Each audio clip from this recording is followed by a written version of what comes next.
बताओ कोई सवाल। हाँ तुम कह रहे थे, कुछ पूछ रहा था सवाल, बताओ। तुम पढ़े कि नहीं? नहीं, तुम किसी किताब में इसको फाइंड आउट करने की कोशिश किए? हाँ, ये गलती की। गूगल पे देखा था, वहां गूगल मतलब कुछ नहीं। गूगल में डाल लो जन्नत, वहां का भी रास्ता दिखा देगा। गूगल में क्या ढूंढ रहे हो यार? ऑथेंटिसिटी भी कोई चीज होती है। जैसे अब मैं तुम्हें एक बात बताऊं, तुम देखो, अब एक बड़ी अच्छी बात तुम्हें बताने जा रहा हूं, गौर करना। चुटिया रखे हो तुम, इसकी प्रथा कब शुरू हुई और किस शास्त्र में इसका वर्णन है, बता दो, बताओ। सोचो कितनी बड़ी बात है, सोचो कितनी बड़ी बात है। जब काकोरी कांड हुआ ना, तो काकोरी कांड की जब प्लानिंग हुई तो उसमें अशफाकुल्ला खान नहीं थे। तो पहली गैंग बनी तो उसमें अशफाकुल्ला खान नहीं थे। तो अशफाकुल्ला खान ने चंद्रशेखर आजाद से कहा कि तुम लोग कहते हो भारत माता तो मेरी मां नहीं है। बड़ा मार्मिक प्रसंग है ये। तो उन्होंने चंद्रशेखर आजाद से कहा कि मेरी मां नहीं है, आज कह दो मेरी मां नहीं है, और अगर है तो मुझको जाने दो, और अगर है तो मुझको जाने दो।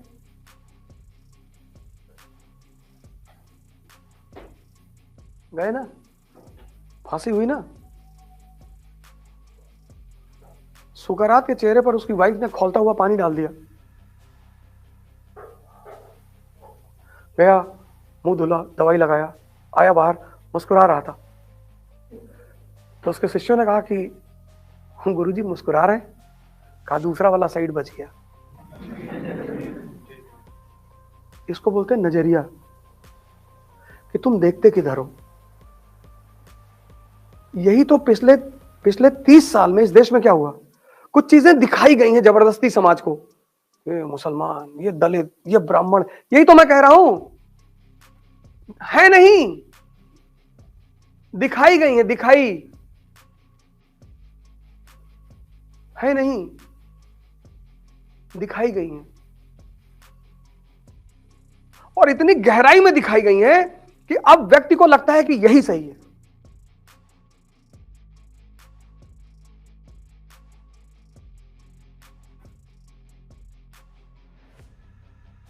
जलालुद्दीन मंगबरानी, ये सब नाम नोट कर लेना। मुसलमान, हिंदुस्तान की सरजमी पर आता है, इल्तुतमिश से कहता है कि मुझे शरण दे दो चंगेज खान के खिलाफ। उसने कहा नहीं, धर्म का राजनीति से कोई रिश्ता नहीं होता। कर लेना, किताब में पढ़ाना छोड़ देंगे अगर सही नहीं होगा तो। पहला सुल्तान है दिल्ली का इल्तुतमिश, मौलाना आए, बोले हिंदुस्तान पे लगा दो कानून, इस्लाम या मौत। उसका गुरु था कुतुबुद्दीन बख्तियार काकी, सूफी था, उससे मिलने गया। यार ये मौलाना कह रहे हैं इस्लाम या डेथ का नारा दे दो। तो सूफी ने कहा ये तुम्हारा जो क्राउन है कितने का है? कहा 5 करोड़ का। कहा मौलाना की टोपी? कहा 2 रुपए की। तो बोला बदतमीज, अपने क्राउन की कीमत के हिसाब से सोचो।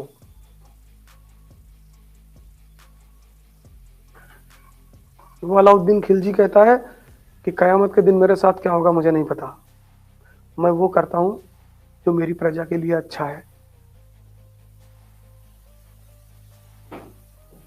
और कितनी एग्जांपल देते तुमको।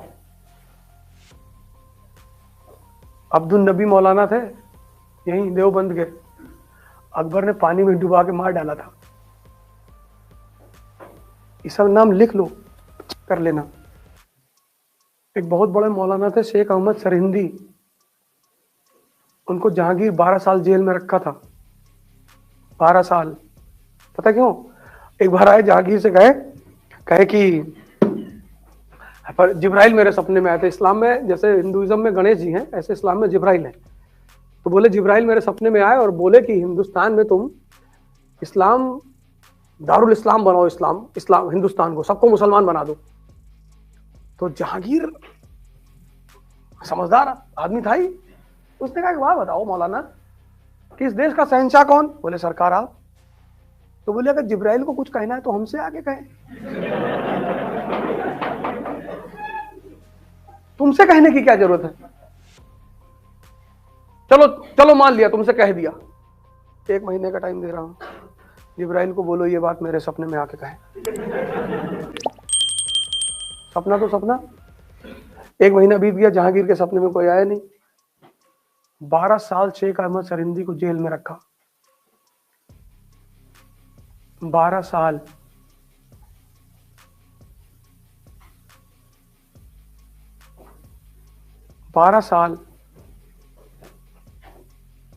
ये जो बाबा जी गांधी को हरामी बोले हैं ना, इनकी किस्मत अच्छी है कि हमारे जैसा कोई आदमी सत्ता में नहीं है। एक तो 11.2 किलोमीटर पर सेकंड से नचा दिए होते हैं इनको।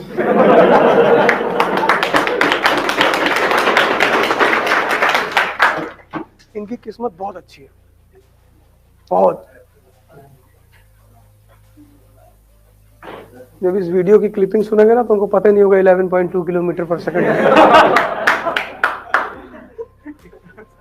इतना पढ़ लिए होते तो गाली ही न देते। सही बात। तुम गांधी से असहमत हो सकते हो, तुम गांधी को तुम संत हो यार, गेरुआ पहने हो।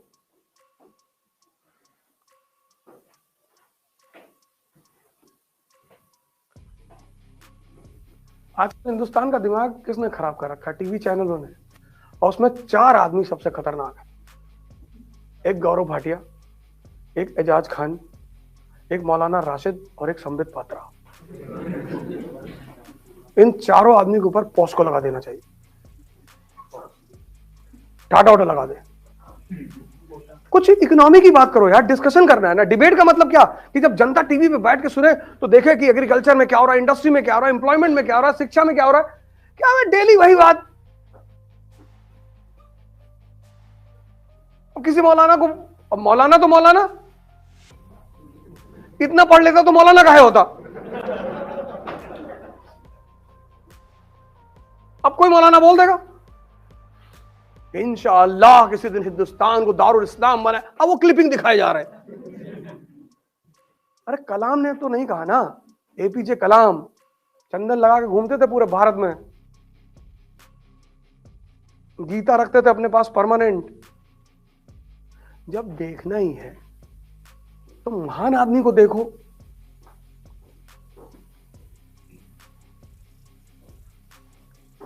जैसे तुम्हारे बाप ने तुमसे कह दिया कल कि तुमको अब खर्चा नहीं देंगे पढ़ाई का, तो तुम गाली देने लगोगे। तुम्हारी उम्र 20 साल है, जो 19 साल उसने किया वो भूल जाओगे।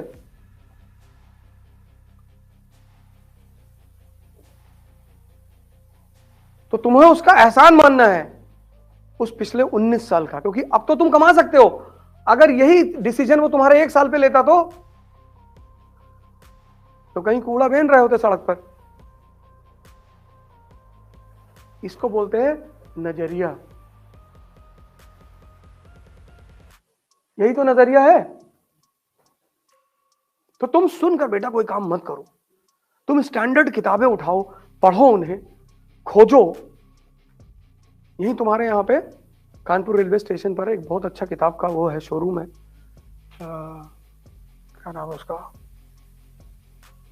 कोई हिंदी की पब्लिकेशन है, उसकी वो शोरूम है, हिंदी में वो है, साहित्यवाद की बड़ी। वहां जाओ और कानपुर रेलवे स्टेशन पे वो बेहतरीन किताब है। मैं कानपुर आता हूँ तो वहां से एक आध किताब हिंदी की ले आता हूँ। वहां जाओ और नेहरू की वो किताब लेकर आओ, विश्व इतिहास की झलक, 2 वॉल्यूम हिंदी में, तो पढ़ो। पढ़ोगे ना तुम्हारा सीना एकदम गदगद हो जाएगा। अरे बाप क्या आदमी। 1951 में जब गद्दी पर बैठा ना, देश भिखमंगा था। कंडीशन देख लोगे ना, ये 1951, ये देश भिखमंगा, बेगर, हम अनाज भीख मांग रहे थे। 2 दुश्मन सामने बैठे हुए थे, एक चीन एक पाकिस्तान। खाने को पैसा नहीं था, कोई पैसा देने को तैयार नहीं था हमें। और दुनिया के विद्वानों ने भविष्यवाणी कर रखी थी कि यह देश 5 साल से ज्यादा नहीं चलेगा। और उस परिस्थिति में उस आदमी ने इस देश को खड़ा किया। हम सब यार इंसान हैं, तो कुछ ना कुछ गलती तो सबसे हो जाती है ना। भारत की दशा पढ़ो 1951 में, रोने लगोगे। इसका मतलब ये नहीं है कि मैं कांग्रेस में ज्वाइन करके कल टिकट मांगने जा रहा हूं उनसे। मैं राहुल गांधी जी से बिल्कुल सहमत नहीं रहता हूं। मैं तो कहता हूं कि उनको राजनीति छोड़ देनी चाहिए और हमारी क्लास एक बार अटेंड करनी चाहिए हिस्ट्री की।